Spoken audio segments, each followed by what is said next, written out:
और 5 बजे तक वोटिंग कितनी हुई है? 58% वोटिंग बताई जा रही है महाराष्ट्र में। अब ये स्लो वोटिंग कहा जा रहा है कि महाराष्ट्र में कंपैरेटिवली हुई है। वो आखिरकार ये आंकड़ा कहां जाकर ठहरता है, इसके लिए आपको इंतजार करना पड़ेगा। हालांकि हमारे संवाददाता आपको अभी यह बता रहे थे कि स्लो ये समझ में जरूर आ रही है, लेकिन पिछले बार के आंकड़े को पार करती हुई ये वोटिंग दिखाई दे रही है। क्या हमारे सर्वे में एकनाथ शिंदे मुख्यमंत्री बने, ये 32.5% लोगों ने कहा है। उद्धव ठाकरे 22.1%, देवेंद्र फडणवीस उसके नीचे हैं 18.7% और नाना पटोले 7.2%।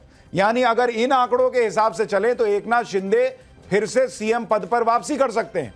लेकिन खुद अमित शाह तक कह चुके हैं कि भाई वहां पर सीएम बाद में डिसाइड होगा, और अगर बीजेपी सिंगल लार्जेस्ट पार्टी है तो फिर बीजेपी का सीएम बनना चाहिए।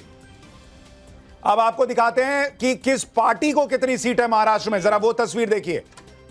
159 जो बीजेपी गठबंधन का आंकड़ा है, इसमें खुद अकेले बीजेपी को 95 से 105 सीटें आ सकती हैं।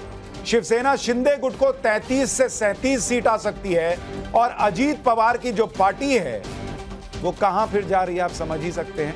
उनका भी बता ही दीजिए। 95 से 105, 33 से 37, यानी मात्र 18 से 21 सीट पर अजीत गुट जो है वो सिमट सकता है। ये तस्वीर दिख रही है। सिद्धार्थ भाई, अगर आप सिंगल लार्जेस्ट पार्टी हैं जो एग्जिट पोल कह रहा है, तब भी एकनाथ शिंदे सीएम होंगे क्या? गई कि 50% से ऊपर लोग महायुति गठबंधन, बीजेपी प्लस गठबंधन का ही मुख्यमंत्री चाहते हैं।